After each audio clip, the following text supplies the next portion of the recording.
Schefter told us, you know what? The tide may be turning. I don't think this thing's getting banned. And it was crazy how it all of a sudden turned. And, of course, it did not get banned. We're talking about the Tush push. So, Schefter, what's going on, man? Good morning. And what happened? Because we know about the story that Jason Kelce played a big part of it. Jeffrey Lurie is still speaking about trying to keep the Tush push. But you told us even before the vote that it started to turn. What happened leading up to it? Well, good morning, Andrew, John in Philadelphia. And essentially, they were going to need 24 votes. And the Eagles, for weeks, had been lobbying other teams to prevent them from voting to ban the tush-push play. And so they were going to need 24 votes. And there were obviously teams that supported the ban of the play. But they had to get to that magic number.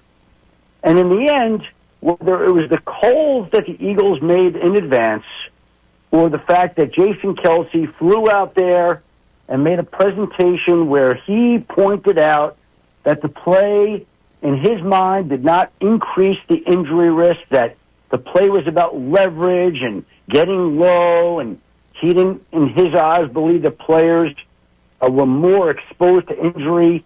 And again, it wasn't like everybody bought it, but enough people bought it that the final vote came in 22-10 to ban the tush push, and they needed to get to 24.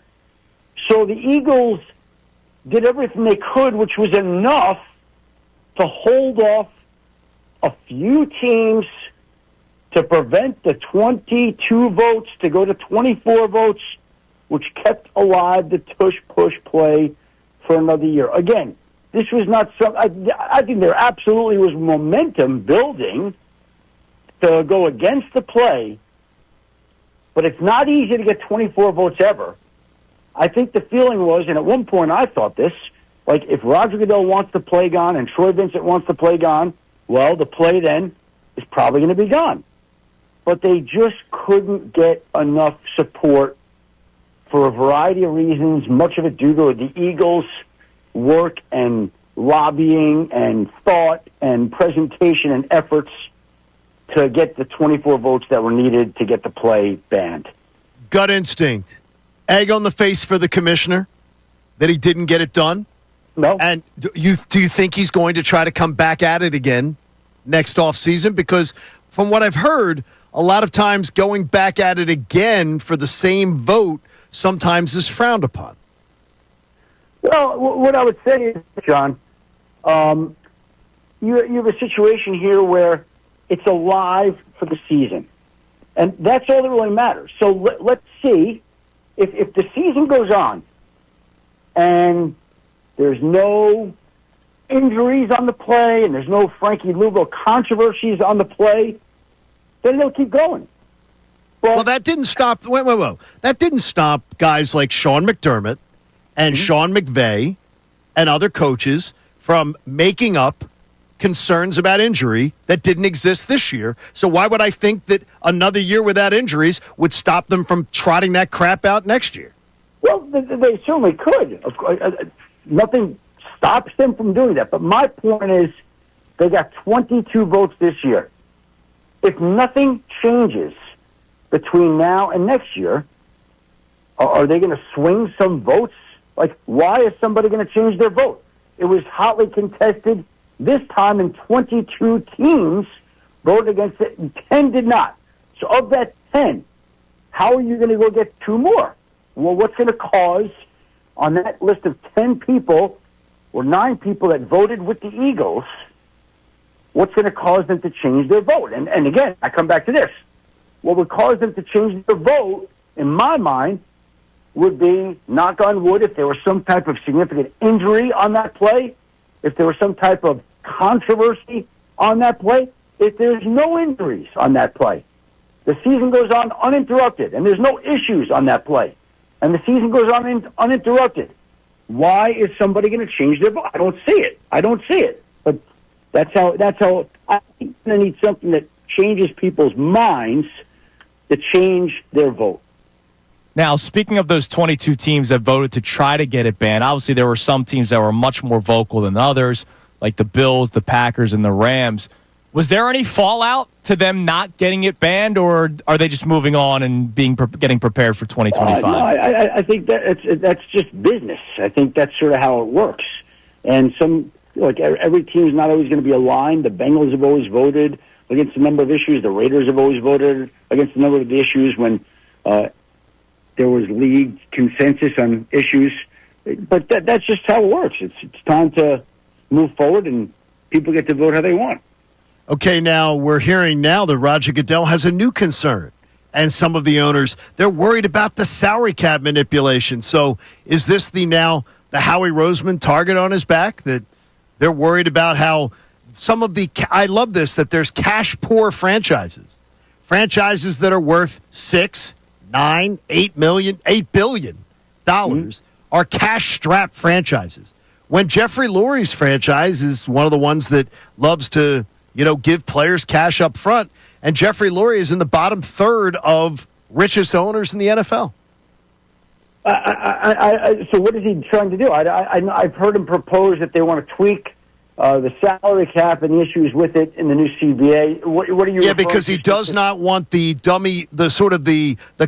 cash up front is being used to manipulate it because of the spirit of the rules of the salary cap, which I always find funny when people talk about there's the spirit of the rules, because I always believe that the minute that comes up, we're talking about it's somebody's interpretation of what spirit of a rule means. Again, I think these things evolve over time. And I don't know that this is an anti-Eagles or anti-Howie rule that he's coming out and saying things like that.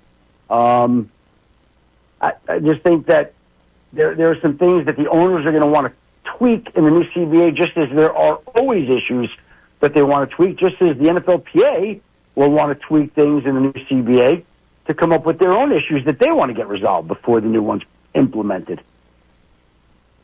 Schefter, now that the Tush Push saga is done, I know the big storyline is where the hell Aaron Rodgers goes, or what does he do? Rodgers aside, what's the next storyline that we're keeping an eye on before we start training camp? Well, you have 23 teams reporting for OTAs today. So there will be some on-field questions. Trey Hendrickson's contract situation in Cincinnati. You've got the Browns quarterback battle in Cleveland. Can Cam Ward win the Titans starting job as he competes with Will Levis? I would think he could, but let's see. And then, of course, we've got June 1 next week. I think June 1 is Sunday. And when June 1 rolls around, there are always moves that teams make that they've been waiting to make, i.e. trades, i.e. releases, things of that sort that I think you'll see a handful of moves here in the next couple of weeks that teams have kind of been plotting and planning behind the scenes and waiting for the calendar to roll around to when they can make these moves. The Eagles very excited to get rolling here. The number one team and the Super Bowl favorites, and they're actually bigger Super Bowl favorites from Vegas' standpoint than they were in February after they won one. So that's interesting to me. That's interesting to me. I'm not saying that they're not, but it's hard to repeat. The schedule's tough. Why would their odds have gotten better to repeating? I think that maybe they're looking at it as they especially after losing all the starters they did on defense, which is crazy. I don't think, to me, I see the Eagles in a group of about 8-9 teams that are good enough to win it, but to win it, you got to be great. Things got to go your way. Everything's kind of worked together, and maybe it'll happen again. But the chances are, if we look back in history, the chances are it won't happen. Strangely, after the schedule came out, the Eagles' odds to win the NFC got better.